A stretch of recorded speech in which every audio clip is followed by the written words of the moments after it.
Hey everyone, I hope you are having a wonderful day so far. I am just dropping this special little clip into all the episodes. So, no matter what episode you're listening to, this is actually pretty current as of July 2024. I wanted to come on here and just say a big thank you to Earworthy because the Life Shift podcast was just named the best overall podcast of the year in the first Earworthy Independent Podcast Awards. And you've probably seen some articles written about the Life Shift podcast before, written by Earworthy. And now he is launching from his online publication, he is launching these yearly winners of independent podcast awards. And these are specifically for indie podcasters. We are those that wear all the hats. We create the show. Some people write the show. We're producers, sound engineers. We troubleshoot all the tech. We do any kind of research if we need to. We host the shows. We distribute the shows. We do all the things that relate to our shows because we love it. And it's so nice to see my name in a list with some other amazing podcasts like Multispective, which won Best Life Lessons Podcast. Salad with a Side of Fries won Best Health Podcast. Bippity Boppity Business won Best Business Advice Podcast. And there are so many more. And so I just want to come on here and say thank you to Earworthy for not only doing these awards every year and just honoring some of us indie podcasters that sometimes feel like we're just shouting into the void, but we're not. We're just doing what brings us joy, and hopefully through that work it brings other people joy. In my case, for the Life Shift, I hope that each episode finds the ears that needed to hear it the most so that they feel a little less alone in their circumstance. But also, Earworthy writes all these amazing publications pretty much weekly, every week, every weekday, I should say, where he writes on Blogger, Medium, Substack, Tumblr, Vocal, Many Stories, and for other places. And he really just highlights the independent podcasters. So thank you, Frank, for everything you do with Earworthy and for recognizing all of us in the first Earworthy Independent Podcast Awards.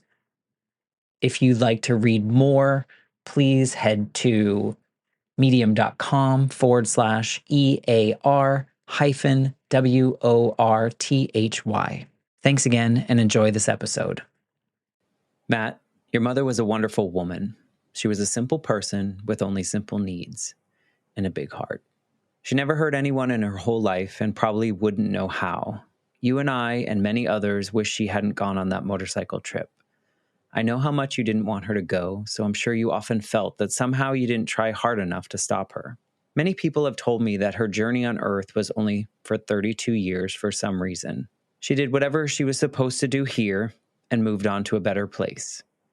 When you have faith that this is true, it helps, but doesn't take the place of the pain and the hurt. We're all headed to the same resting place, so have faith that you will be reunited someday. Don't hurry to get there, as time on that side is endless.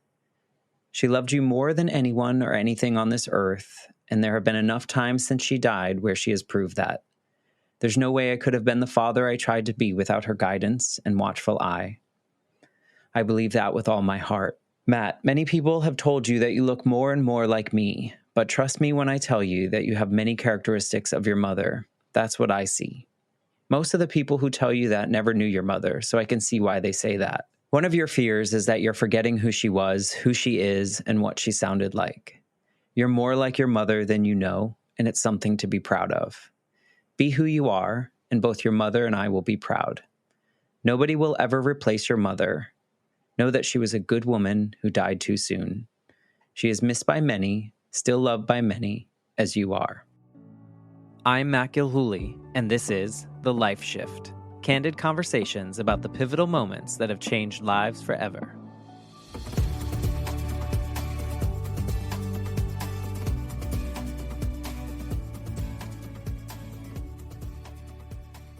Hello, my friends. What I just read was a letter that my dad wrote to me years ago. Around, I would say I was probably mid-30s. At that point in my life, I felt like I was forgetting who my mother was.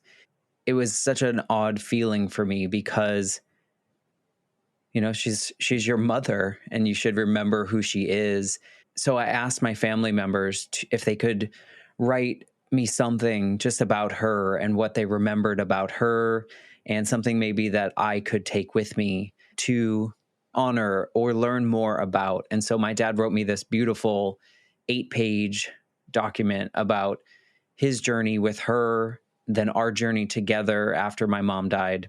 And it was just so wonderful. So that's just a little bit of it. I took out some of the parts that, are maybe a little bit too personal to share, but I wanted to put that out there because it was so important that my dad sat down and wrote those words out and shared that information with me, because it made me feel better. But I also know that it came straight from his heart, and I know that he was telling me the truth. This is Mother's Day, and I wanted to put out a special Mother's Day episode, hopefully a short one, but one in which I honor the two women that are the reason for this podcast. My mom, Joan Gilhooly, born Joan Robinson in 1957, she only got to live for 32 years on this earth. And she had an 8-year-old when she went on a cross-country trip with her boyfriend that I was convinced that she was going to marry, and that was going to be okay with me. And they had a single vehicle accident on their motorcycle in Buffalo, New York, and they both died in that accident. And from that moment on, my life shifted. My life changed completely. And I didn't know it at the time, of all the things that I was going to learn because of that moment, and all the relationships that I was going to be able to develop because of that moment. Here I am at 42, having this journey on the Life Shift podcast where I can comfortably sit down with people that most of the time I don't know and have a really deeply personal conversation where we can talk like I wish everyone would do, that I could overhear in a coffee shop, and have these personal conversations where we talk about things that might not be so great or might be hard to share, but so important to share. Because I would say in every episode, there's someone out there that's listened to the episode and felt a little less alone in their circumstance. And to think all of this came because of my mom's unfortunate passing when she was 32 years old. When I turned 32, I was like, I'm so young. I didn't understand how young 32 was when I was 8 years old and she passed. And I really didn't understand. I didn't understand death. I didn't understand how to grieve. I didn't understand how to help the people around me. I became very much protection mode for myself and was afraid that other people would abandon me, because as an 8-year-old, I felt that, or my brain thought that I was abandoned. My mom left, even to the fact that in my teen years, I almost convinced myself that she was in witness protection. But she was, from what I understand, and I don't remember, but she was a kind woman, and she didn't have a lot of wants and a lot of needs. She made do with what she had. She loved all the people around her, and she loved me. And I often wonder what life would be like had she not passed. But, I don't think we can do too much about that. But I look back on that experience and I think, maybe it had to happen. I don't know if that's the right thing to say, but it's real, because I know for a fact that I would not be the person that I am today if my mom hadn't died when I was a kid. I know that I would not have the relationship that I have with my father at this point if my mom hadn't died, because I spent all my time with my mom. I saw my dad. He had, partial custody, but he was living in another state at the time. And who knows what that trajectory would have looked like had she not gone on that trip, had she not died. So, I was fortunate enough to have those relationships. I became essentially best friends with my grandmother, who's the other reason for this podcast. My grandmother sold all of her stuff and moved to Florida to kind of be near us. And I think it was to help my dad, to make sure that I was going to be okay, that I had a mother figure in my life. And because of that, we spent so much time together. We became, I want to say, best friends. We talked about things that grandparents and grandchildren don't normally talk about, and my dad would often get upset about that. But I was able to build this relationship with my grandmother because of the unfortunate circumstances in my life. And it was so rich. And my grandmother, born 1933, had a rough childhood, lost her mother at 2 years old. She understood what it was like for a kid to grow up without a mother, and she wanted to make sure that I didn't. We would go on trips together. We would call each other every day. We would prank each other. I introduced her to music. Her boyfriend, Josh Groban, I don't know if he knows, but her boyfriend was Josh Groban. She would fill up her DVR with Josh Groban performances. She would buy every CD. She would watch anything that he was in, any performance, any late night talk show. She was the light in our family. And about 10 years ago, she was diagnosed with cancer. I don't know the year exactly. And she didn't tell me because she didn't want to hurt me. She didn't want me to panic, which I'm sure I would have. And when she was going in for like a major surgery, she told my dad that he could tell me. And so at that point, I found out, and everything seemed to get a little bit better. And we continued our relationship, and I would visit her very often and do the things that I wasn't able to do with my mom. And then it came back. Her cancer came back, and I knew, okay, I didn't get to say goodbye to my mom. I did not get the proper closure. It took me 20 years to really grieve as much as I could about my mom's death and really reconcile that in my life. And so I knew with my grandmother that I wanted to do it right this time. I took her to front row, Josh Groban, so that she could see her favorite person or her favorite performer in the world right up close. She had the best night. I try to talk her through those hard moments as cancer was kind of taking over. And one thing I was able to do that I wish everyone can be strong enough to do is, as we got closer to when it was really looking like we were facing the end, but she still had the ability to kind of carry on a conversation, I forced a conversation in which the both of us said everything that we ever needed to say to one another. And I knew leaving that apartment that day that there was nothing left unsaid. And I was convinced that she was going to pass away that night. Fortunately, she did not. We got a couple more months with her. But when we moved her to the hospice house close to the time she died, I flew up from Florida. I told my job, I said, look, I don't know when I'm coming back because I have to do this. I didn't get to do it the last time. And I spent the last 96 hours of my grandmother's life with her by her side until that very last breath. And she waited for me. She waited for me to be ready and know that I was going to be okay. And I watched her take that last breath. And as devastating as it was different. I felt there was calmness to it. I often call it devastatingly beautiful, because how lucky am I to be a part of wherever she's going next? And she believed she was going to heaven, and I want that for her. She believed she was going to be reunited with my mom, who was like her best friend.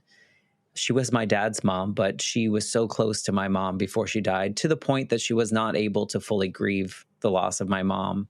But she believed she was going to reunite with her, and she was going to see her mother again. She was going to see her father, even though they had a rough relationship. She was just going to see these people again. I was weirdly calm because of that.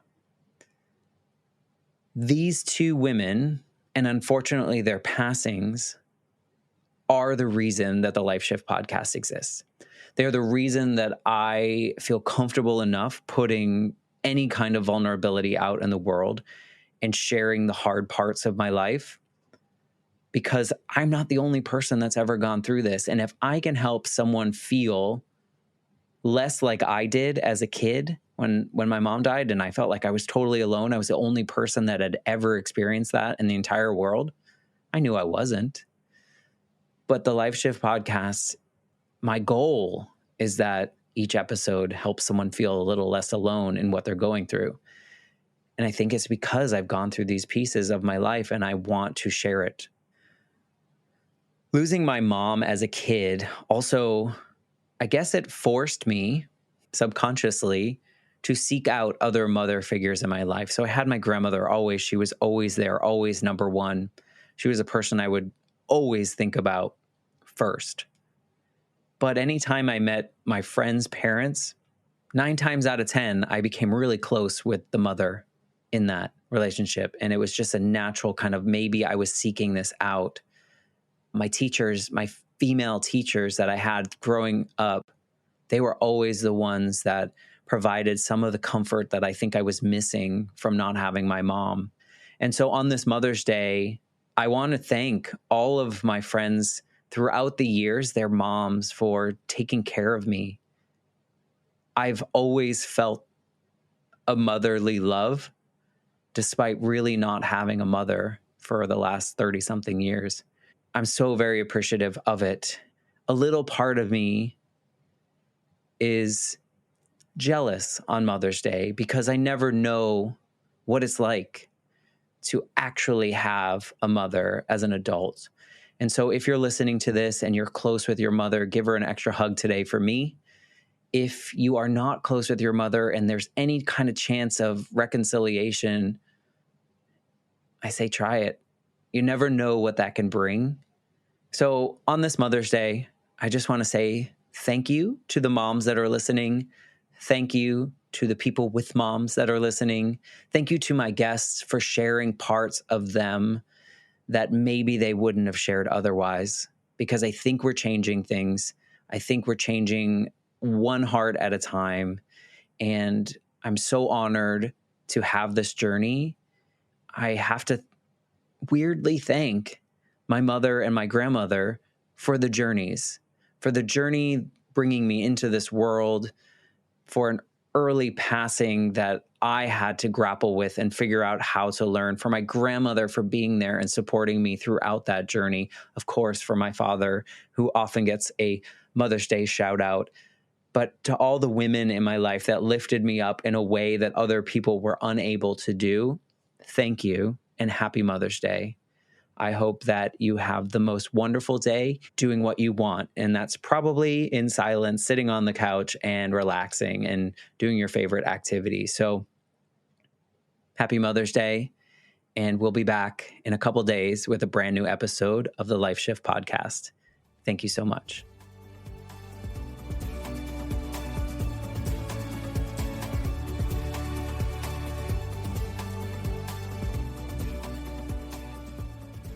For more information, please visit www.thelifeshiftpodcast.com.